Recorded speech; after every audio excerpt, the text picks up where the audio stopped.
Boa noite, paz e bem. Muito bem, minha gente. Vamos conversar um pouquinho hoje sobre os demônios da nossa mente, os demônios da mente humana. Os chamados transtornos de personalidade. É um assunto que hoje é muito recorrente no mundo da psicologia e também é um assunto muito importante no mundo da espiritualidade.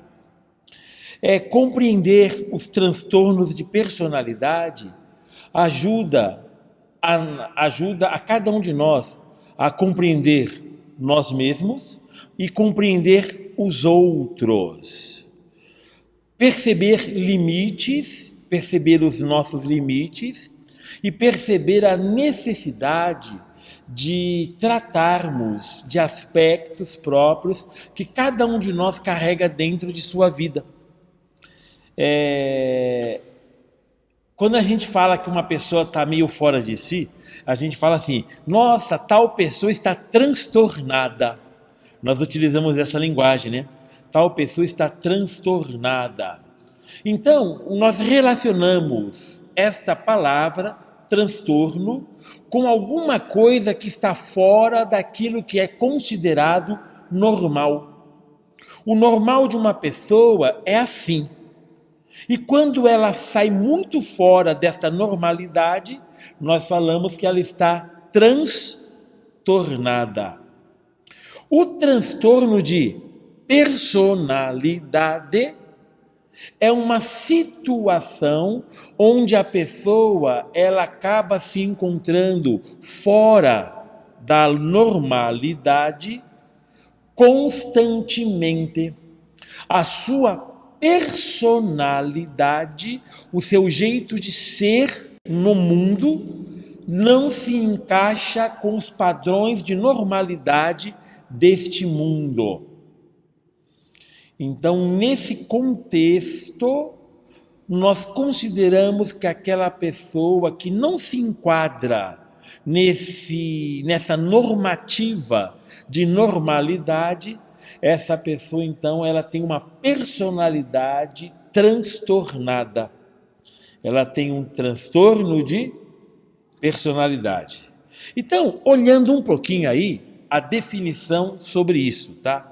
Os transtornos de personalidade são um grupo de padrões psicológicos que se apresentam num padrão rígido e persistente de comportamentos, pensamentos e sentimentos que são diferentes daquilo que é esperado em determinada cultura. Os transtornos de personalidade, por muito tempo, já foram considerados doenças. Hoje, nós entendemos ele como um jeito de ser da pessoa, um jeito de ser que não se ajusta naqueles padrões que são assumidos para a nossa convivência social. Uma pessoa com transtorno de personalidade é uma pessoa que, dentro do padrão comum, ela não se encaixa. Então, ela é vista como problema, porque seu jeito de ser traz problema para o nosso modo de ser, o modo de ser geral. Então, uma pessoa que se torna constantemente agressiva, constantemente ela se torna uma pessoa que transgride as normas básicas, as leis básicas. Essa pessoa, ela será vista como problema, porque a sua personalidade não se encaixa no geral. Então, eu sou uma pessoa e eu vivo quebrando as janelas das casas do meu bairro. Eu tenho prazer em quebrar essas janelas e eu brigo com todo mundo. Esse meu jeito de ser vai ser visto pelo conjunto dessa sociedade como um jeito fora do padrão. Então o pessoal vai falar que a minha personalidade é desajustada, transtornada. E aí o que acontece? Esse meu jeito de ser, que não se enquadra minimamente no padrão da sociedade, no padrão das sociedades, esse meu jeito de ser vai me levar, com o passar do tempo, a ser rejeitado por tudo e por todos, fazendo com que eu, que faço o outro sofrer, também sofra e sofra muito por isso. Então, o transtorno de personalidade é um grande desafio para a convivência social. E aí, minha gente, geralmente os transtornos de personalidade levam a uma dificuldade de percepção e interação com situações e pessoas, podendo causar problemas ou limitações nos relacionamentos e contato social. Então, geralmente, quem tem transtorno de personalidade, ele tem dificuldade para se ajustar, porque ele não percebe as coisas como a maior parte das pessoas percebe, e ele tem dificuldade de interagir normalmente com pessoas. Então, relacionar-se com alguém com um transtorno de personalidade é sempre um desafio para a família, para a comunidade, para o mundo do trabalho, para o emprego, para os colegas. Sempre é um grande desafio lidar com uma pessoa que tem uma personalidade chamada transtornada. Apesar de ser um modo de ser, esse modo de ser é considerado transtorno, e se é considerado transtorno, esse modo de ser, ele implica sofrimento. Então, mesmo não considerando claramente uma doença, ela ganha um ar patológico. Então, uma pessoa com transtorno de personalidade, ela vai vivenciar por um longo período de tempo, às vezes por toda a vida, aquele jeito de ser. E então nós enquadramos dentro dentro dos códigos que determinam as doenças mentais, nós incluímos os transtornos de personalidade, mesmo sendo um modo de ser no mundo, um modo de estar. Eu sou uma pessoa que tem dificuldade no convívio social.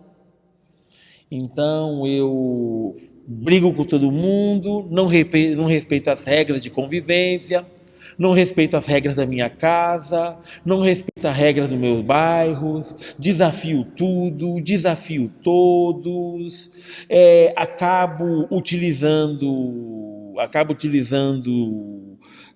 drogas, porque eu sou tecnicamente o rebelde e aquela coisa toda.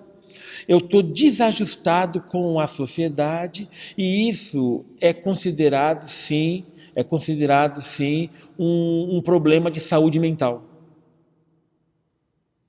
Nós não chegamos a dar um nome de doença, mas nós consideramos um problema de saúde mental. Transtorno de personalidade é um modo de ser e um modo de estar no mundo. E é um modo de ser e estar que está desajustado em relação ao básico do nosso mundo. Então, geralmente, a pessoa com transtorno de personalidade causa muito problema. E parte do problema é causado porque também a sociedade como um todo não consegue perceber o sofrimento carregado pela pessoa que está transtornada. Então também há essa dificuldade aí tudo, né? Quem é que pode fazer o diagnóstico? Olha, tal pessoa tem um transtorno de personalidade. O diagnóstico desses transtornos deve ser feito pelo psiquiatra ou pelo psicólogo. Então é o psiquiatra ou psicólogo que vai, com as suas técnicas, perceber e apontar que tal pessoa ela tem o transtorno ou não. Eu não posso sair apontando o dedo para todo mundo e falando fulano tem transtorno, fulano tem transtorno, fulano tem transtorno. Eu não posso fazer isso. Para quem gostar desse assunto, tem um pequeno ensaio saboroso, delicioso, de Machado de Assis, O Alienista. O Alienista. É fantástico, é fantástico. É um livreto pequenininho, né? Mas o que faz o alienista? O alienista, ele é um psiquiatra, né? Está lá na cidade e ele vai percebendo ali as doenças mentais das pessoas e ele vai internando um aqui, interna outro ali, percebe outro ali. Quando ele percebe, toda a cidade precisa ser internada. No fim, é ele que termina internado. É ele que termina internado. Nós não podemos sair como alienista internando todo mundo, falando que todo mundo não. Então, o quê? Existe um profissional que pode olhando com técnicas psiquiatras e técnicas psicológicas, diagnosticar, olha, fulano sim fulana carrega ali um transtorno de personalidade e tudo, e tem como nós fazemos aí tratamento. E como que é feito o tratamento? O tratamento consiste na realização de sessões de psicoterapia e, em alguns casos, uso de medicamentos receitados pelo médico, claro, o médico psiquiatra. Ali tudo. Então a psicoterapia, o tratamento psicoterápico, não é, ajuda sim a pessoa a se ajustar minimamente dentro dos padrões de convivência social. Ajuda muito nesse sentido. E em alguns casos que há necessidade de medicação, então a medicação também ajuda muito nesse sentido. Gente, olha, muitos desses transtornos se agravam à medida que a pessoa, com alguma das condições de personalidade, cresce e desencadeia os sintomas mais intensos e incontroláveis. Então, conforme a pessoa vai avançando na idade, os sintomas dos transtornos, eles ficam mais evidentes. Ali tudo. Então, é importante ficar de olho, tá? Conforme a pessoa vai se tornando mais adulta, a sintomática dos transtornos, ela fica clara, ela vai ficando clara. Agora e o que acontece? Muitos desses sintomas, eles ficam muito intensos e alguns chegam a um certo nível, onde já não mais há controle. Então, por exemplo, nós temos um transtorno que é o chamado transtorno de personalidade obsessiva compulsiva, né? O transtorno de personalidade obsessiva compulsiva pode desencadear na pessoa vários sintomas. Então, por exemplo, há pessoas que acabaram desenvolvendo com o passar dos anos uma compulsão por jogos. Então a pessoa ela se torna uma viciada na jogatina, não é? A sua personalidade acaba manifestando isso, né? E a pessoa então que ela entra na jogatina, ela vai chegando num certo nível onde ela já não consegue ter um mínimo de controle das suas emoções e capacidades. Então, eu conheço muitas pessoas que elas chegam no nível de receberem o salário e gastarem no próprio dia todo o salário que era necessário para o sustento da família inteira, gastando num único dia em jogos, ali tudo. E ali então a família fica destruída nesse mês, vai se atolando em dívidas e a família passa necessidade, brava, por causa da ausência do dinheiro que se foi. E a pessoa ela já não tem mais o controle de si. Né? Já não tem controle de si. Ali tudo. Então o que acontece? Os transtornos de personalidades, com o passar do tempo, se eles não forem trabalhados, se eles não forem cuidados, eles podem chegar a níveis insuportáveis. Tá? Mas veja, quando chega nesse nível, acaba sendo que uma ameaça para si mesma, para quem tem o transtorno e para os outros, para a própria família, para amigos e assim por diante. Agora, gente, há alguns casos onde os sintomas do transtorno desaparecem com o passar dos anos. Há alguns casos que isso acontece, tá? De com o passar dos anos, os sintomas vão desaparecendo. Por exemplo, eu tinha falado uma pessoa desajustada, que rompe as leis, né? Esse transtorno costuma ser chamado transtorno de personalidade antissocial. A pessoa que tem o transtorno de personalidade antissocial, muitas dessas pessoas, com o passar do tempo, elas vão se ajustando. Tem uma rebeldezinha aqui, uma outra rebeldia ali, mas está de boa. Acaba se enquadrando legal e acaba vivendo bem. Então há casos nesse sentido, mas há casos que não, há casos que fica insuportável. Tá? Muito bem. O título que nós demos para esse encontro é Os Demônios da Mente Humana, né? Vocês perceberam isso, né? Muitos desses transtornos de personalidade na história da religião foram tidos como fenômenos devidos à possessão demoníaca. Então, muita pessoa que tem um transtorno de personalidade foram vistas na história, muitas dessas pessoas, como pessoas que estavam endemoniadas. Quando eram jovens, caminhavam, quando eram crianças, caminhavam, mas conforme foram ficando adultas, foram ficando muito diferentes daquilo que se esperava. E aí, então, esse tipo de questão, de problema, foi visto como possessão demoníaca. E ainda hoje há quem pense isso, em termos religiosos, que isso é possessão demoníaca. E existe muita gente ganhando dinheiro tratando isso como possessão demoníaca. E a pessoa vai passando de igreja em igreja, comunidade em comunidade, mesa branca de mesa branca, feitiço em feitiço, põe o que você quiser que tenha a ver com religião, a pessoa vai passando e o problema vai persistindo. Parece que melhora uma semana, 2 semanas, mas depois volta tudo de novo e piora tudo de novo. Ali tudo. Por quê? Porque estamos tratando um problema de personalidade com um remédio religioso. E uma coisa é uma coisa, outra coisa é outra coisa. E Jesus sabia muito bem disso. Por exemplo, eles pensavam antigamente que febre, a origem da febre era demoníaca. Falaram para Jesus, a família de Pedro falou para Jesus: olha, a sogrinha está doente, está com febre.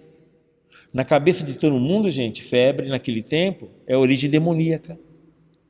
Jesus, em vez de ir lá e exorcizar, não é? Saia dele. Não, saia dela, não. Ele toma ela pela mão e levanta ela. A febre vai embora e ela volta a trabalhar. Volta a servir. Volta a ser ela mesma. Porque não era um demônio que ali estava. Uma coisa é uma coisa, outra coisa é outra coisa. Mas tem muita gente que está ganhando rios de dinheiro, tratando o sofrimento das pessoas, sofrimentos psíquicos, sofrimentos mentais, como se fosse possessão demoníaca. E aí a pessoa sempre volta ao estado anterior e ali tudo, e depois botam culpa na falta de fé da pessoa. Você está assim porque falta fé, por isso que voltou.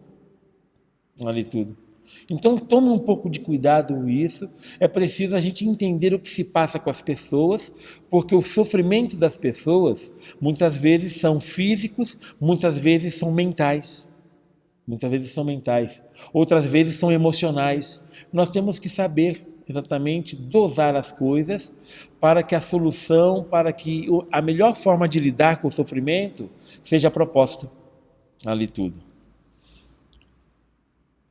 Gente, de acordo com as características, os transtornos de personalidade são classificados hoje em 3 categorias, certo? Nós chamamos transtornos de suspeita.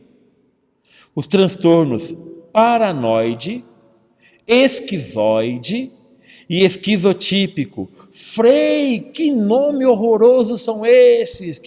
E isso é o quê? Isso é nome de pizza? Não. Não é nome de pizza.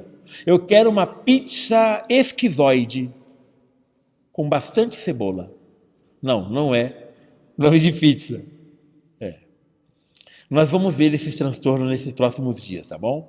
Então, olha, transtorno paranoide, transtorno esquizoide, transtorno esquizotípico. Esses transtornos, a gente chama de transtorno de suspeita.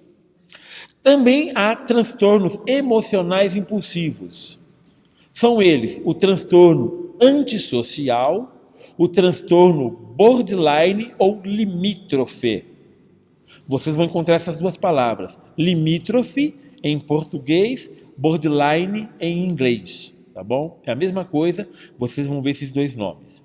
Transtorno histriônico e transtorno narcisista.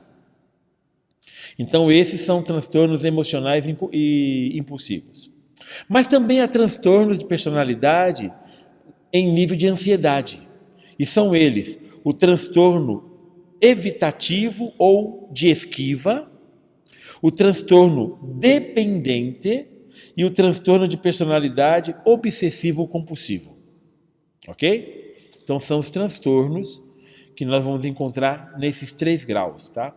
Aí a gente vai ver um pouquinho desses transtornos, vamos conversar, vocês vão perceber que nós temos um ou outro traço de cada um deles, e vocês vão perceber que há pessoas que têm vários traços deles, tá bom?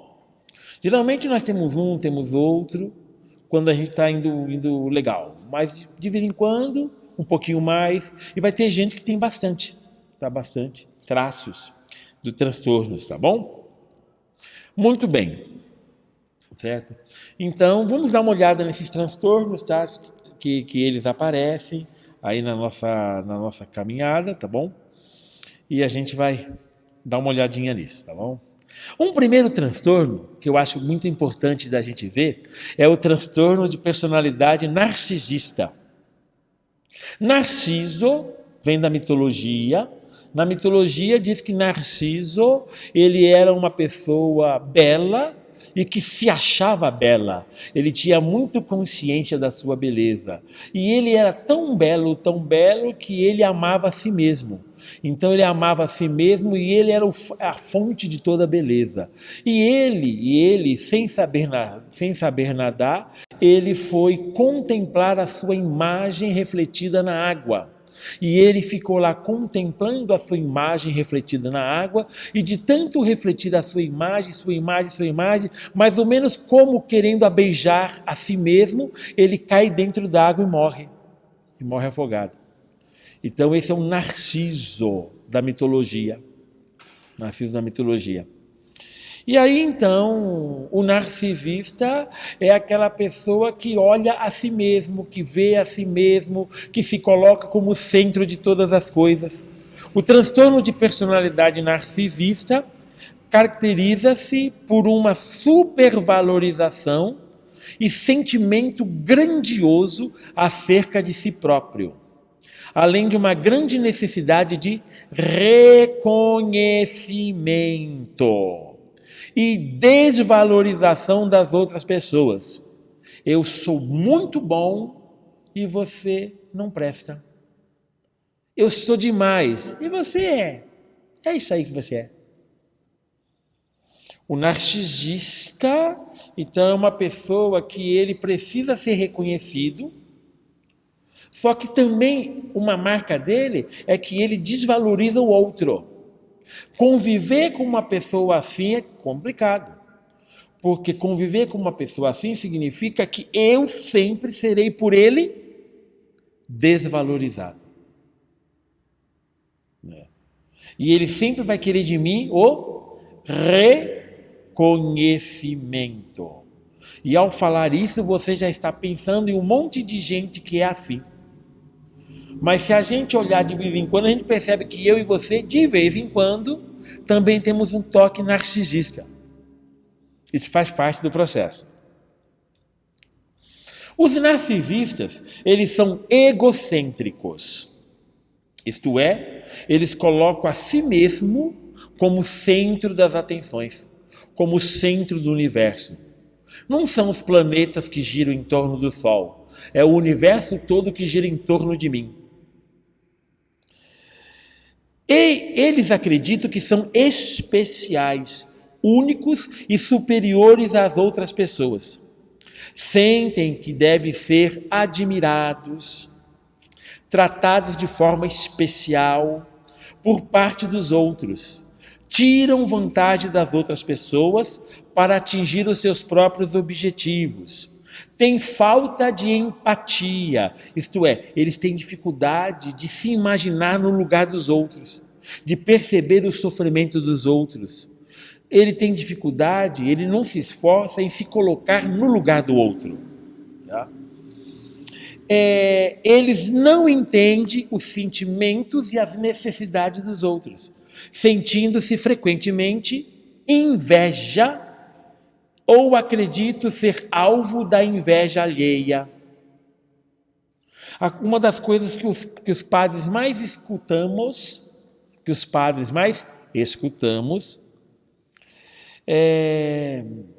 nos atendimentos, nos aconselhamentos, ali nós escutamos isso. Nossa, eu sinto que isso está me acontecendo porque tal pessoa tem inveja de mim. Tal pessoa tem inveja de mim. Pensa isso. Uma vez eu achei que tinha gente que tinha inveja de mim. Tinha pessoa que tinha inveja de mim. Um amigo meu, frade, eu conversando isso com ele, esse amigo meu, frade, muito sarrista, ele olhou para minha cara, mas por que a pessoa teria inveja de você? Você não tem nada invejável? Fiquei bravo com ele, olhei para o espelho um dia lá, tudo, fiquei olhando assim, né? Ele estava certo. Ele tem razão. Tem toda a razão. Tem toda a razão. Então o que acontece? Isso é um pouco de narcisismo. Narcisismo, né? A gente acha que as pessoas têm inveja da gente. Tem inveja. E a gente acha que a inveja do outro tem poder de nos prejudicar ali, tudo, né? A pessoa fala assim, fulano tem mal olhado, né? Tem mal olhado, né? Ele botou os olhos na minha samambaia, secou. Ela está viva ainda, eu vi lá hoje, né? E secou. Não é assim que funciona, tá? Ali tudo. Aqui, olha, vocês não vão conseguir ler, ou vão conseguir ler, dá até para ler alguma coisa ali, né? Mas é dizer aqui, então, as características principais, isso é importante a gente perceber, tá? Perceber, às vezes, nos outros, mas também perceber em nós mesmos, tá bom? Como eu estou lembrando aqui que eu me senti, já me senti invejável. E aí o meu amigo vai lá e me dá aquele banho de água fria. Bom, né? Ali tudo, né? Eu já contei para vocês no primeiro, para quem veio nos primeiros, né? Que tem um amigo nosso, e foi professor nosso, né? O Frei Patrício Scandini. O Frei Patrício é um grande espiritualista, é um homem de Deus, um homem amigo de Deus, é um amigo de Deus de verdade, sabe? E o Frei Patrício, ele contava para a gente, né? Que quando ele ficou frade, né, frade carmelita, né, então ele era um frade novo e aí estavam precisando de um mestre de noviços. E na vida religiosa, né, mestre de noviços é uma posição muito, muito admirada, muito admirada. Formar novos frades, sabe? É muito admirada essa posição. E aí o superior falou para ele, olha, nós estamos precisando de alguém para ser mestre de noviços e nós pensamos em você. E aí o Frei, né, todo cheio, né, não, mas eu não sou capaz, não, mas eu não tenho condição, não, mas eu não posso lhe dar isso, esperando ouvir, né, da boca do Frei, não, você é capaz sim, não, você é bom sim, olha, não, Deus está do seu lado, olha isso, você é de quem nós precisamos, doido para ouvir isso, né? E ali então o Frei falou para o Frei Patrício, olha Frei, nós sabemos que você não presta não, mas só tem você mesmo, tá? Então, mais ou menos isso, né? Nós carregamos um ou outro traço narcisista, é normal, tá bom, gente? Mas quando esses traços são muito evidentes e são vários, nós temos um problema aí de personalidade, tá? A pessoa é uma candidata, sim, a ser narcisista, tá? Então, olha, coisas que marcam profundamente a mentalidade do narcisista. O narcisista acha que ele é único e especial. Então, ó, as pessoas com transtorno de personalidade narcisista consideram-se a si mesmos como perfeitos. Como perfeitos. Há uma forte convicção de que ninguém os iguala. E só tendem a se relacionar com pessoas que consideram semelhantes à sua condição. Eles acabam, então, se relacionando com pessoas, né? Com pessoas assim. Mas não se esquecer, com os que é obrigado a conviver, ele vai manter uma relação, muitas vezes, de exploração.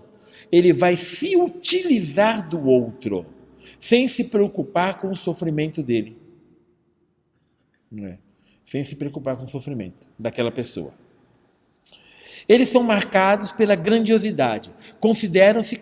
Eles consideram-se com capacidades superiores ao resto das pessoas e têm uma excessiva supervalorização de seus conhecimentos e qualidade. Às vezes a pessoa, ela é fraquinha das ideias, mas ela se acha um gênio. Acontece muito isso, gente. Às vezes a pessoa está falando a maior besteira do mundo, achando que está falando a coisa mais bela e mais importante. E todo mundo ali com dó da pessoa, falando assim, nossa, como que essa pessoa pode pensar um absurdo desse? E a pessoa se acha o máximo. Ela se acha ali tudo. São pessoas que querem ser admiradas, tá? Então exige admiração. Exige constantemente que lhes valorizem o que têm conseguido e consideram que só eles são capazes de fazer. Acreditam na ideia de sucesso ilimitado, suas condutas estão motivadas por sentimentos de poder, sucesso, perfeição. Sempre esperam mais e tratam de atingir objetivos utópicos. Reconhecimento especial. Consideram-se tão importantes que pensam que devem ter mordomias especiais perante as outras pessoas. Isso acontece. Geralmente o narcisista ele gosta muito de se apresentar com títulos. Já contei para vocês que eu participei de um ciclo de debate uma vez, e ali as pessoas foram se apresentar, né? E ali então, na apresentação do ciclo de debate, né? Então estava lá, olha, eu sou o pastor fulano, sou formado em tal coisa, já fiz tal coisa, trabalho com tal coisa, sou doutorado em tal coisa, em tal coisa, em tal coisa. Aí foi um outro lá, eu sou fulano, eu sou doutor em tal coisa, minhas pesquisas são em tal coisa, defendi tal tese no doutorado, ali tudo, né? Estou fazendo PhD em tal coisa. E todo mundo colocando os títulos. Aí chegou a minha vez, aí eu falei assim, olha, eu sou Demétrios, eu sou de Sumaré. Foi a minha apresentação. As pessoas estavam esfregando o currículo na cara da gente, sabe? Esfregando o currículo, né? Então, geralmente, o narcisista, ele gosta disso, tá? Ele gosta de ficar esfregando o currículo, de ostentar títulos, e ele exige que se falam de título, né? Que se fala o título da pessoa, ali tudo, né? Eu chego num lugar assim, tudo, né? Olha, eu sou o Padre Demétrios, eu sou o Frei Demétrios, ali tudo. Ô Demétrios, Frei Demétrios. Ô Demétrios, como você está? Padre Demétrios, por favor. Eu fiz por merecer. Ó, ainda fala assim ainda. A pessoa, que coisa. Que coisa. Então tem gente que isso. Então geralmente o narcisista, ele gosta de se colocar títulos, ele gosta de colocar, né? E cada coisa que ele faz é como se fosse a coisa mais grandiosa do mundo, como se fosse a coisa mais bela, a coisa mais perfeita. O cara se acha. O cara se acha. Ali tudo, né? E ele considera digno de mordomia. Então ele vai no banco tem fila. Ele não se conforma de ter de entrar na fila do banco. Porque ele é um cliente especial. Eu sou especial, eu tenho que ser atendido primeiro. Eu tenho um título, eu tenho que ser atendido primeiro. Porque eu fiz por merecer. Eu fiz por merecer. Eu preciso ser atendido primeiro. Então essa condição é uma condição constante aí na vida de quem é narcisista. E também ele procura sempre obter benefícios. E para obter o que quer, para obter o que ele quer, ele chega a fazer qualquer coisa, inclusive chega a explodir com seus próprios colegas, sem levar em conta a outra pessoa. Ele explora a pessoa, ele pisa na pessoa se for necessário. Para ele aparecer, ele humilha o outro. Ali tudo.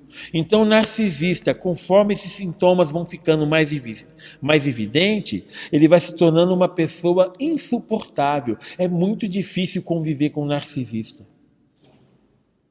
E as pessoas que vão convivendo com narcisistas, com o passar do tempo, elas vão começando a lidar com os narcisistas com ironia. Né? Nossa, o que você fez ficou ótimo. Ficou uma porcaria.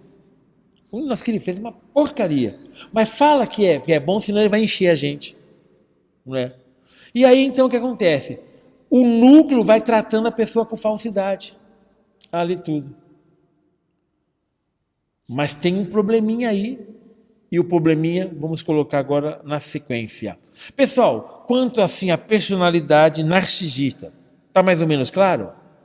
Vocês vão encontrar muito isso. Eu e você carregamos um ou outro traço narcisista. É normal, é natural, mas o transtorno é exatamente esse conjunto de coisas, de comportamento.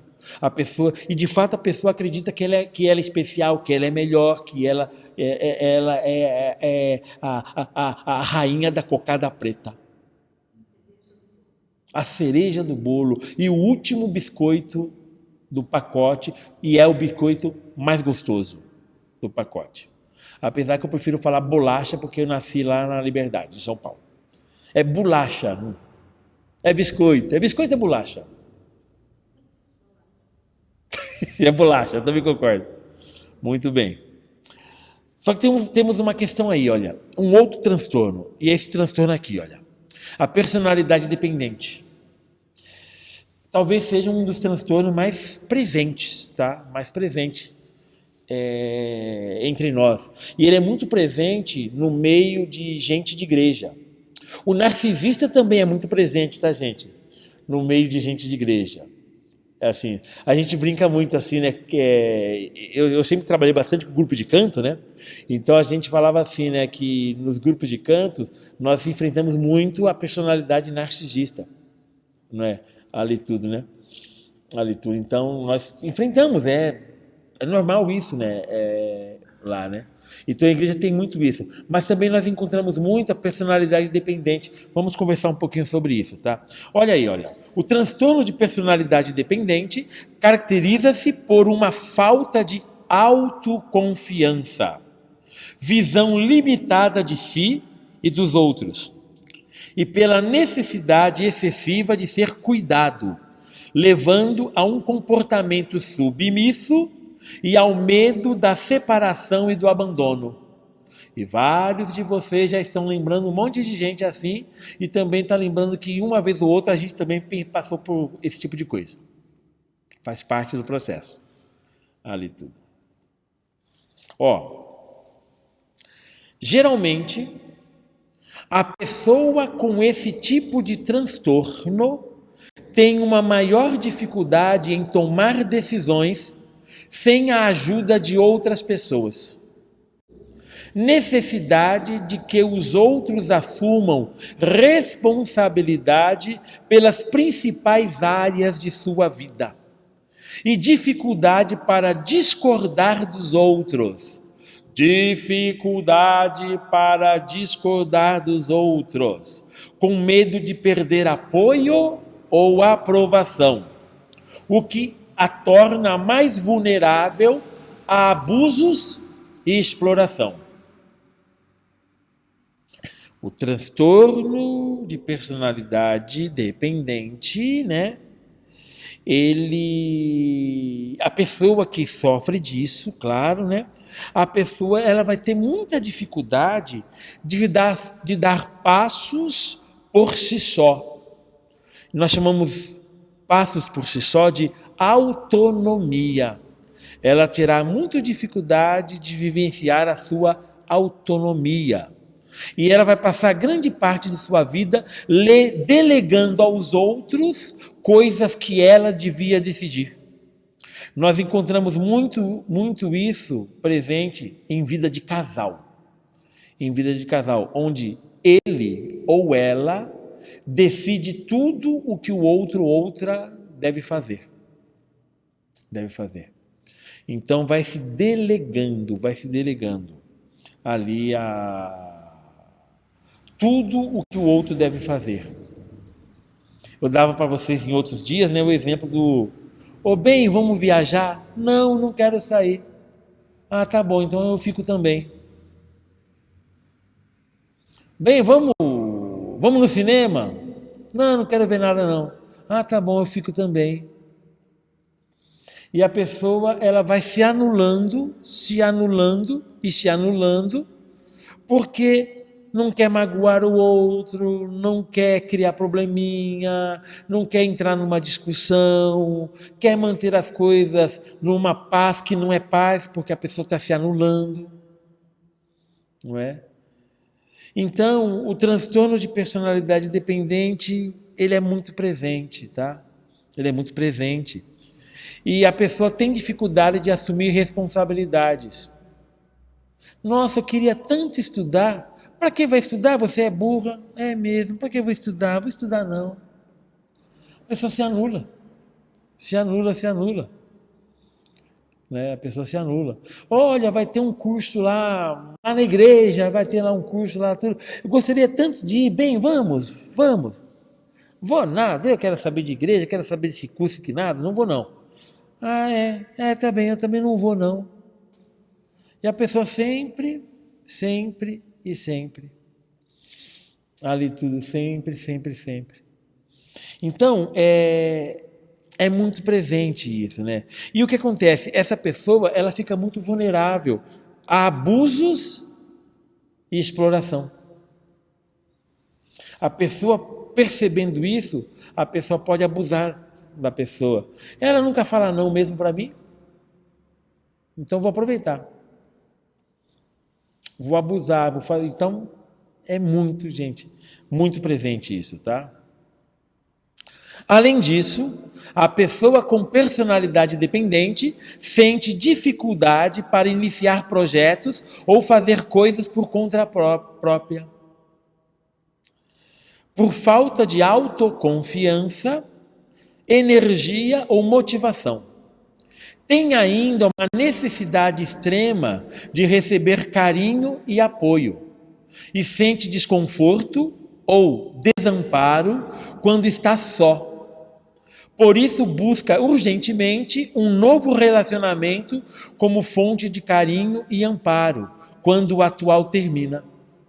Então eu vejo muita gente que sofre relacionamento abusivo, num ciclo de dependência muito profunda, e quando consegue sair do relacionamento abusivo, engata um outro relacionamento, novamente abusivo.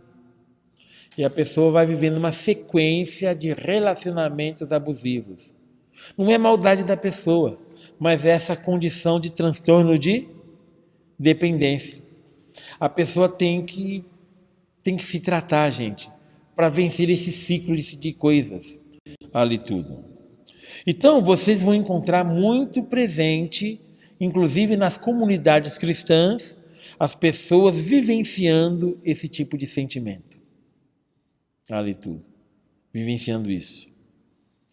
E a pessoa, ela fica mendigando carinho da pessoa com quem convive.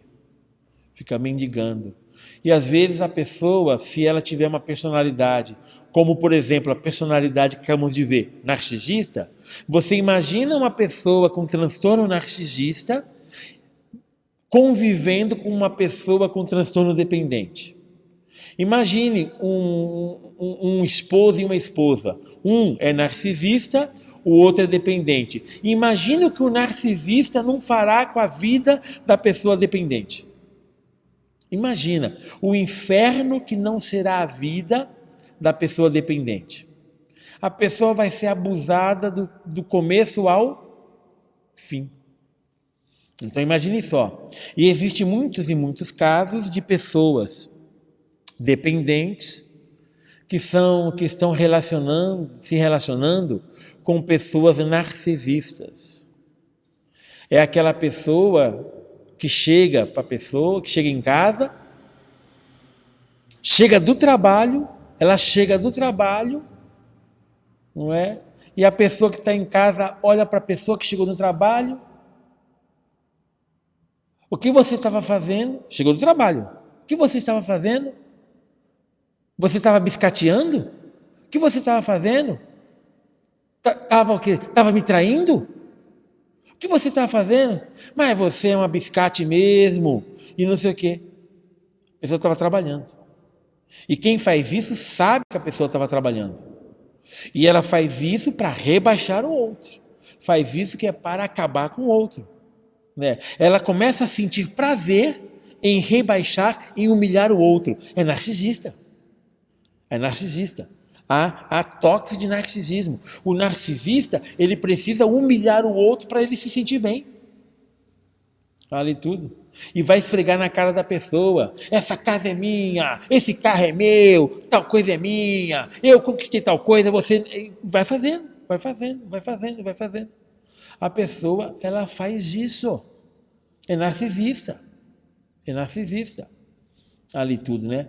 E a pessoa, esse narcisismo, ele se manifesta com toques de maldade, nesse prazer mórbido em rebaixar o outro, Então, há de ficar muito atento a isso, tá? Muito atento.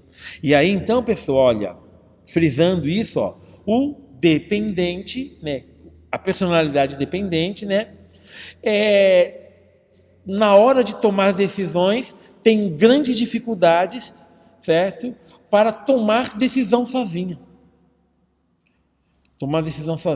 E, infelizmente, gente, nós já conversamos sobre isso, a vida, ela é feita de escolhas e decisões. Ela é isso. Mesmo assim, olha, se eu quero conviver com alguém, é escolha minha conviver com alguém. É uma decisão minha. A pessoa dependente, ela tem muita dificuldade, então, de fazer escolhas, tá? O grau de dependência chega até o ponto de perguntar como se vestir, o que cozinhar, o que comprar. Isso. Chega nesse nível. Não é? Isso. Dificuldade para se projetar. A falta de confiança própria conduz elas a adotar uma atitude de passividade na vida. Não costumam ter iniciativa própria nem projetos, porque se consideram incapazes de atingi-los. A pessoa já parte da derrota. Nesse sentido. Necessidade do outro. Não assumem a responsabilidade perante grandes decisões. Tendem a depender de uma única pessoa que se ocupa, certo? Destas decisões. Como, por exemplo, onde trabalhar, onde morar, não é? Ao ponto de, por exemplo, chega lá o maridão, faz de conta, chega o maridão lá tudo, olha, eu comprei lá uma casa perto da minha mãe e nós vamos nos mudar para lá. Mas você não conversou isso comigo? É eu que decidi. Ah, tá bom. E a pessoa vai. Não queria ir, mas vai. Ali tudo. Chega nesse nível, tá? Chega nesse nível. Ali tudo. Medo de abandono, tá? Essas pessoas, então, elas sentem muito medo de serem abandonadas pelas pessoas que se ocupam delas. E por isso provoca muitas vezes que elas façam coisas desagradáveis para os outros, com o fim de ser aceitas e de agradar. E aí, né, as pessoas, elas se submetem a diversas situações, ali tudo, né? Então, por exemplo, assim, casos que às vezes acontecem.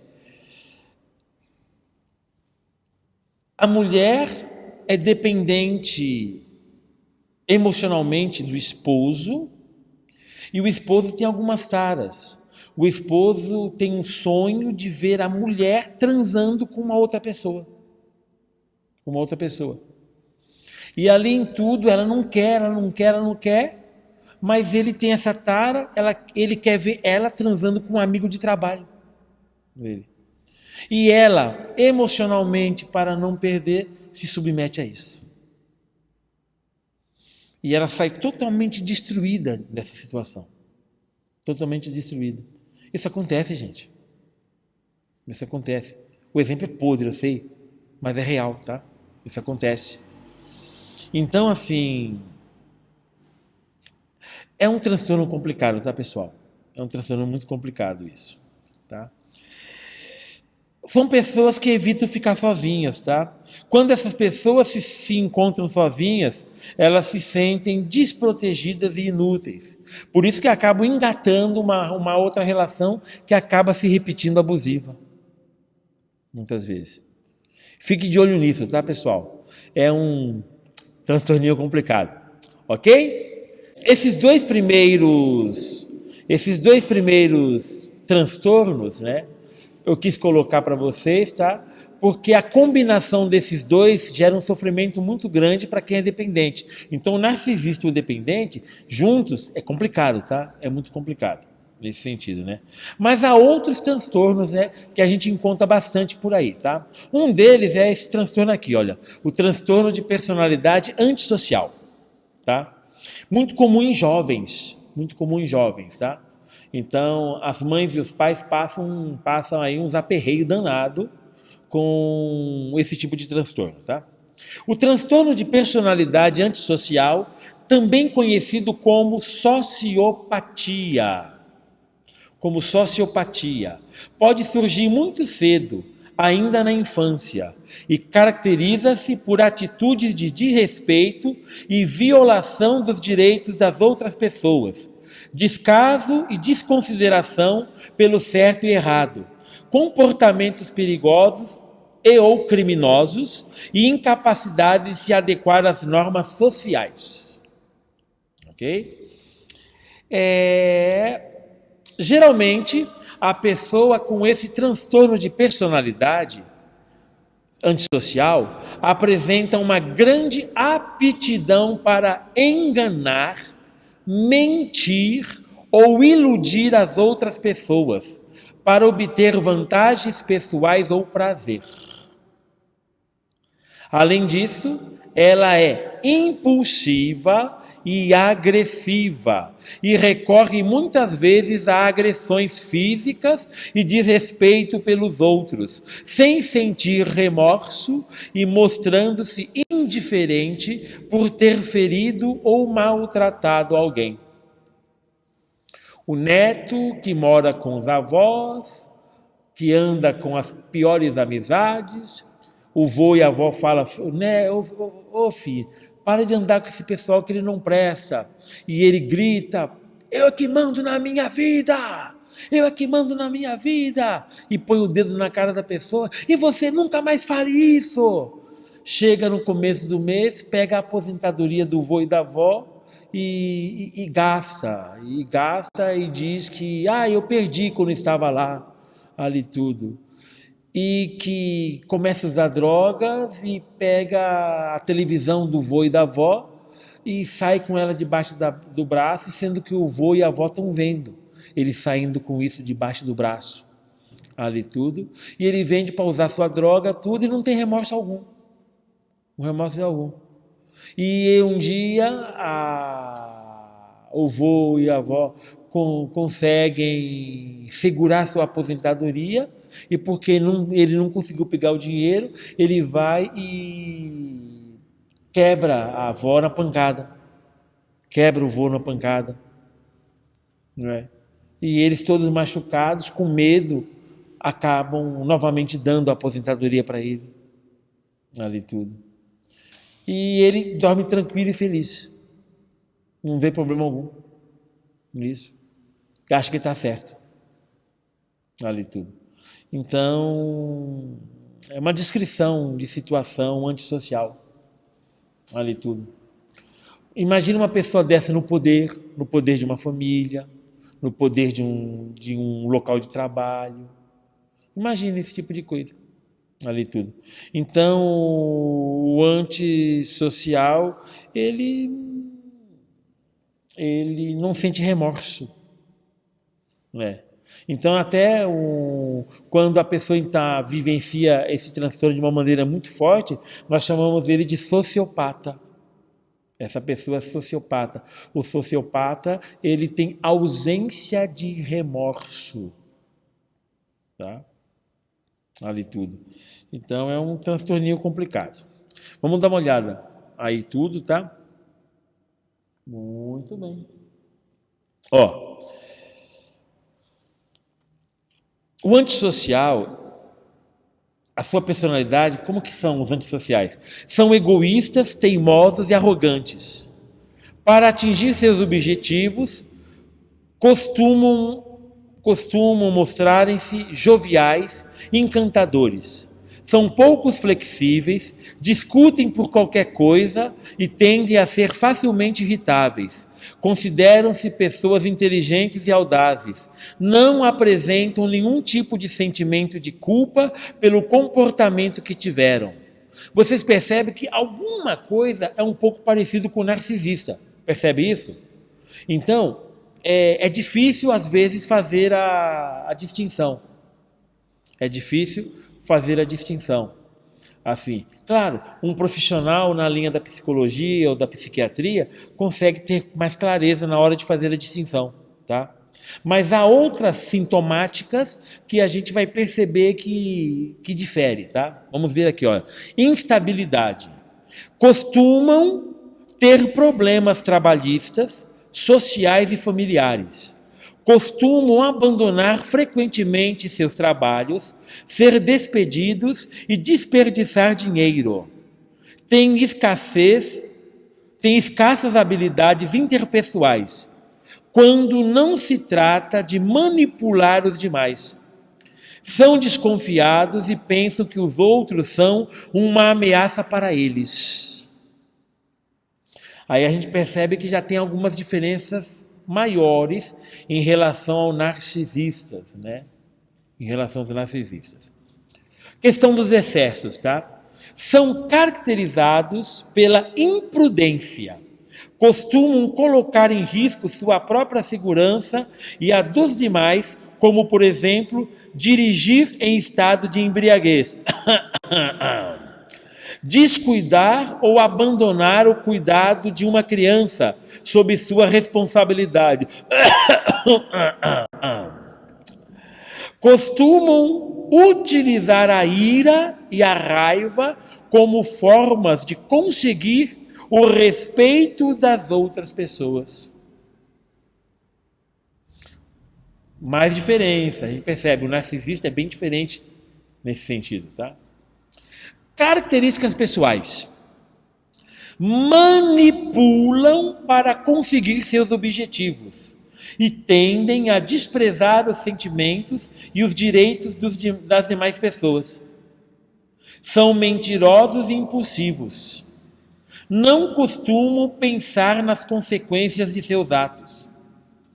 São pessoas agressivas, costumam provocar brigas físicas de forma reiterada e cometer atos de agressão contra pessoas que fazem parte do seu entorno, como, por exemplo, maus tratos aos filhos e aos companheiros, aos avós e assim por diante. Atos delitivos costumam ter comportamento que atentam contra a integridade das pessoas. É por isso que é frequente terem problemas com a lei. É frequente que roubem, destruam propriedades privadas, entre outros. Entre outros. Então, o antissocial, ele tem isso. Vocês vão ver muita gente assim presente nas famílias. Como é que nós chamamos o antissocial? A ovelha? Não é verdade? A gente chama, né? É a ovelha negra. Ih, fulano é a ovelha negra. É disso aqui que nós estamos falando. Olha tudo. Muito presente. Eu brinco assim, toda família tem um, tá? Toda família tem um, tá? Precisa ser tratado. Tem muitos casos desses que a gente, se não tem um nível de perversão muito grande, né? O nível de perversão muito grande, ele implica numa grande ausência de remorso. Uma grande ausência de remorso. Quanto maior a ausência do remorso, mais difícil é de tratar isso. É mais difícil de tratar ali tudo. Mas a gente consegue sim fazer um trabalho onde melhora bastante o comportamento da pessoa. Melhora bastante ali tudo, tá? Então, um caso interessante. Ok? Mais ou menos esse, tá? Ali tudo. Assim, vocês vão ver isso, tá? Muito nas famílias, tá? Então, as famílias carregam muito isso. Ali tudo na caminhada, tá? Assim, geralmente o antissocial, você fala em igreja, ele sai correndo, tá? Geralmente eles odeiam a palavra igreja. Falou igreja, sai correndo, né? Porque é uma palavra que não é muito legal aí na caminhada, tá? Um daqueles nomes esquisitos, tá? A personalidade paranoide. O transtorno de personalidade paranoide caracteriza-se por uma desconfiança excessiva e suspeita em relação aos outros, em que as suas intenções são constantemente interpretadas como maldosas. Este transtorno geralmente surge no início da idade adulta, podendo ser consequência de fatores hereditários e vivências da infância. Então, geralmente você tem um fator hereditário de fundo genético, tá? Mas você também tem fatores ambientais que reforçam a desconfiança. O paranoide, ele também às vezes é chamado de paranoico, tá? Ele tem aquilo que muitos chamam de mania de perseguição. Muitos falam isso. Mania de perseguição. Nesse tipo de transtorno, né, geralmente a pessoa não confia e suspeita de outras pessoas, sentindo frequentemente que está sendo enganado, mesmo que não existam motivos. Por isso é comum questionar constantemente a lealdade de amigos e colegas, não confiar nos outros e sentir que as suas intenções têm um caráter humilhante ou ameaçador. É um pouco complicado conviver com isso, né? Porque às vezes esse tipo de pessoa até fica provocando testes para ver se eu e você somos honestos ou não, somos fiéis ou não, somos de confiança ou não. Não é? Não é? Casos que eu já ouvi falar da pessoa que ela pega e ela fica deixando R$100 exposto para ver se a pessoa vai roubar ou não. Porque desconfia da pessoa. Ali tudo. Se vai roubar ou não. Ali tudo, né? E aí deixa a outra pessoa antissocial, adivinha. Então, mas assim, a pessoa até cria isso, né? Cria esse tipo de coisa para ver isso. Aí às vezes a pessoa pega e ela conta um caso para saber se a pessoa vai esparramar o caso para as outras. Ela conta porque está provando, tá testando a pessoa. Então, uma pessoa desconfiada de tudo, desconfiada de todos. Ali tudo. Sempre colocando em xeque a sinceridade do outro, da outra pessoa. Ali tudo. Além disso, é comum o paranoide ser considerado uma pessoa mais fria e distante, e que não expressa afeto, tendo também uma tendência a guardar rancor, não perdoar com facilidade e receber habitualmente as atitudes dos outros como ataque, reagindo com raiva, irritação e hostilidade. Eu estou aqui, a pessoa ela é paranoide. Eu já contei esse caso, um caso que eu já contei para vocês, que estávamos na comunidade, tudo, né? Na hora de proclamar o evangelho, tinha um texto lá, tudo, e tinha o texto, Jesus falava assim, hipócrita, não é? Tire a trave do seu olho para depois tirar não sei o que, né? E aí eu proclamando o evangelho, tarará, tarará, tarará, tarará, tarará, tarará, tarará. Jesus disse, hipócrita. E aí, na hora que eu falei hipócrita, eu levantei a cabeça. Uma pessoa que estava na comunidade se levantou e saiu, porque ela achou que eu estava falando para ela, hipócrita. Porque eu olhei assim, mas eu levantei a cabeça e olhei para todo mundo. Mas a pessoa pôs na cabeça que foi para ela que eu falei. É isso aqui, tá, gente? É isso aqui. A pessoa se sentiu perseguida por mim, sendo que eu nem tchum. Ali tudo. Então isso é muito, muito presente, tá? E aí o que acontece? Essa pessoa acaba reagindo, né? Com ataques, né? Reagindo a ataques, com o quê? A esses supostos ataques, com raiva, irritação e hostilidade.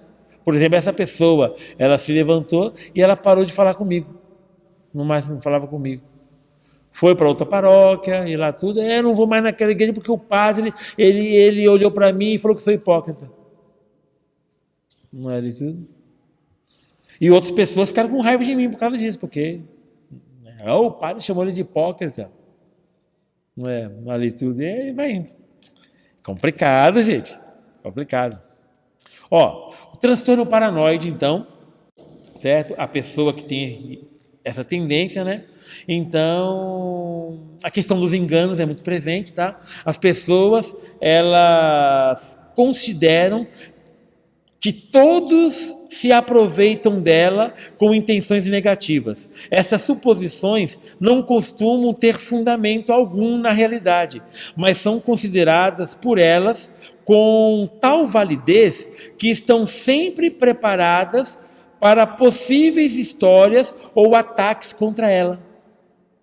Então essa pessoa sempre está armada contra o outro. Ali tudo. E ela gera muitos e muitos mal entendidos, porque ela interpreta a realidade de uma maneira muito errada, como esse exemplo que eu dei para vocês. Eu olhei e disse hipócrita. Eu estou lendo o texto, não estava pensando em ninguém ali presente, estava me ocupado com o texto. Ali tudo, proclamando o texto. Eu levantei a cabeça, quem já participou das missas sabe que quando eu proclamo, eu várias vezes levanto a cabeça e olho para as pessoas, eu faço isso naturalmente. E naquele dia, eu levantei a cabeça e disse hipócrita, e aí a pessoa, está me chamando de hipócrita. E contou para as outras que eu chamei de hipócrita. Criou uma coisa que não era real. Não era real. Mas por estar armada, na cabeça dela, era real. Ali tudo. Desconfiança. Os seus amigos, familiares, colegas e companheiros não escapam desta suposição. A confiança e a lealdade das pessoas que a rodeiam está posta em dúvida continuamente, embora não existam motivos reais para isso.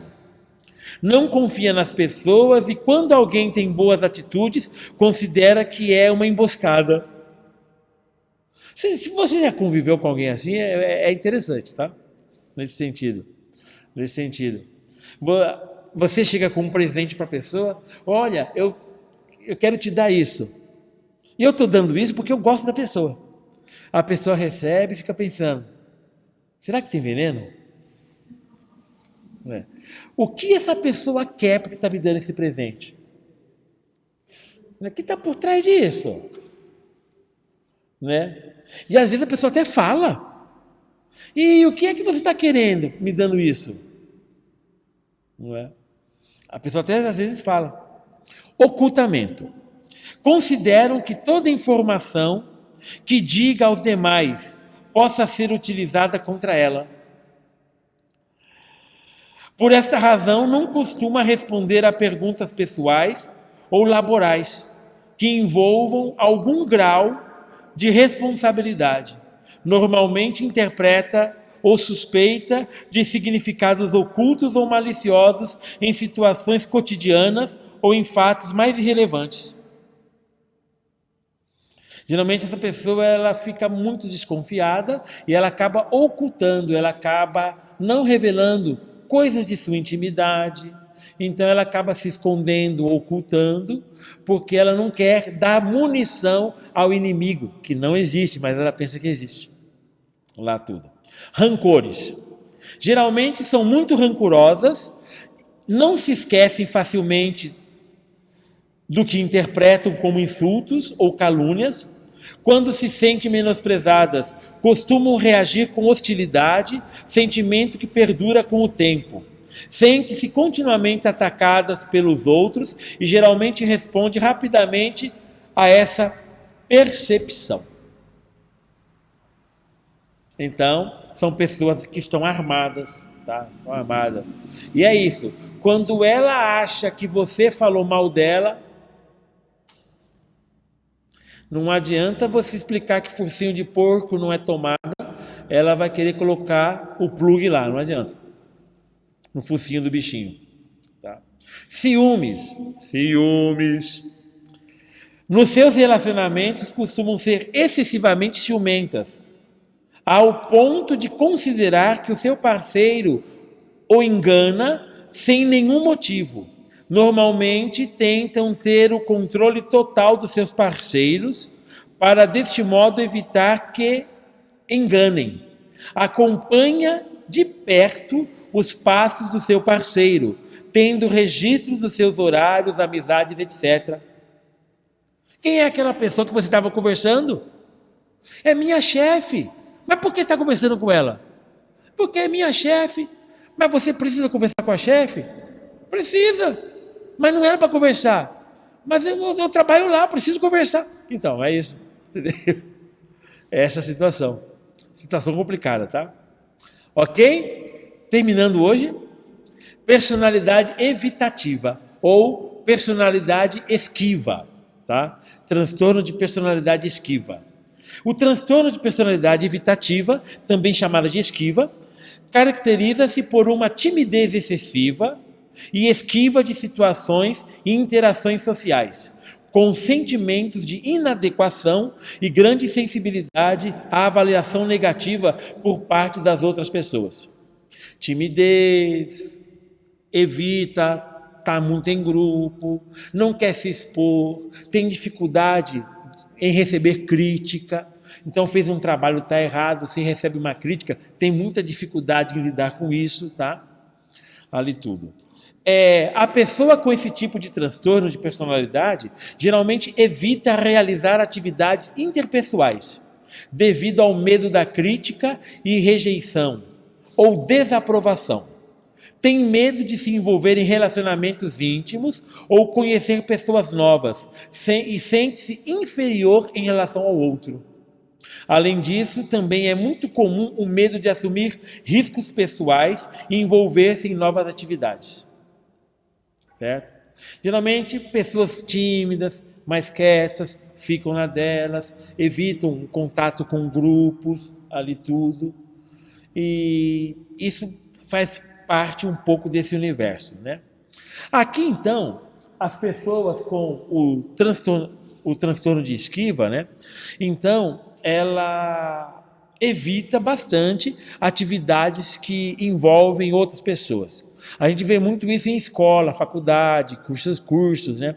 Olha, vamos ter um seminário, fazer trabalho em grupo. Olha, vamos marcar uma reunião para tal grupo. A pessoa fala, olha, divide da minha parte que eu faço em casa. Fazer sozinho. Eu faço a minha parte, eu não quero fazer com os outros juntos ali, tudo, né? Porque isso demanda sofrimento de minha parte. Ali tudo. Isso acontece. A gente vê muito isso em igreja também. A gente vê muito isso em igreja. E na igreja, certo? Quando a gente vê isso, né? Igreja, né? Igreja é muito grupo, né? Igreja é muito estarem junto, é muito estar em comunidade, né? E aí a pessoa, então, ela sofre nesse sentido. Ela sofre, não é? Porque é trabalhar juntos, né? Então, a igreja faz comunidade e apresenta. Rotina. Essas pessoas costumam ter uma vida muito rotineira que se limita geralmente a ficar em sua casa. Não realizam nenhum tipo de atividade social que implique contato interpessoal. Preferem a tranquilidade, a comunidade da já conhecida, certo? Do já conhecido, né? E a enfrentar situações desconhecidas. Então são pessoas que odeiam que mexam na rotina dele. Ali tudo. Olha, vai ter uma festa de tal pessoa e você tem que ir porque é parente nosso. A pessoa tem que ir. É difícil. Nossa, queria tanto ficar em casa, vou ter que ir lá. Vai ter que ir lá. Vai ter um casamento de fulano. Lascou. Não é? Eu mando presente, não vou não. Tem que ir. Não é? Então a pessoa tem muita dificuldade disso, mexer na rotina é bem complicado. Não assume riscos. Não se envolve em novas atividades ou em novas situações porque possa o quê? Possam comprometer esse seu jeito de ser, né? Tende a exagerar situações cotidianas, fomentando cada vez mais seu isolamento e seu estilo de vida limitado. As suas relações interpessoais, tá? Relacionam-se geralmente apenas com pessoas que pertencem à família e costumam ter apenas um ou outro amigo, que não pertence ao ciclo familiar. As pessoas que sofrem desse transtorno evitam fazer novas amizades por temer a rejeição. Estabelecem relações de amizade somente quando têm certeza total de que não serão criticadas.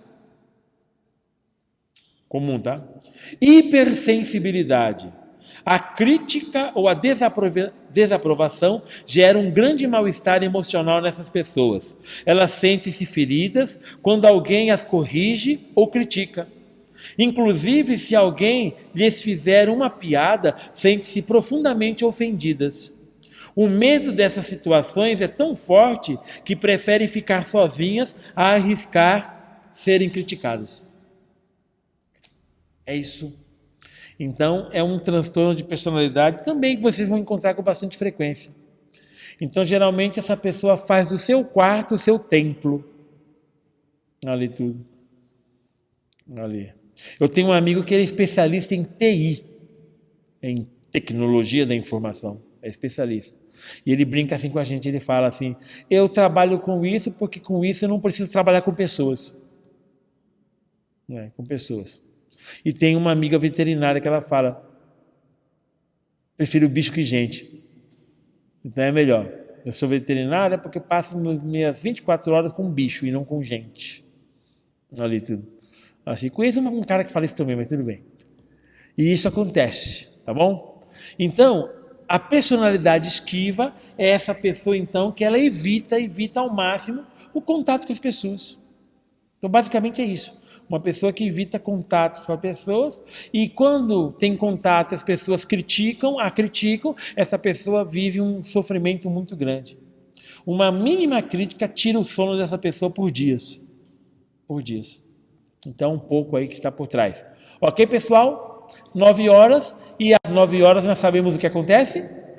Termina o nosso encontro.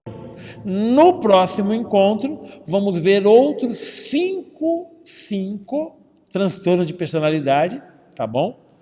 E esses 5 outros transtornos de personalidade são muito presentes, tá bom? E vocês vão ver que coisa interessante que é. Ok, pessoal? Agradeço muito a sua presença. Qualquer dúvida, pergunta, vai me mandando pelo Facebook, pelo YouTube, tá? Ou nos encontros da vida, nas missas e outras atividades. Combinado? Agradeço a sua presença. Glória ao Pai, ao Filho e ao Espírito Santo, como era no princípio, agora e sempre. Amém.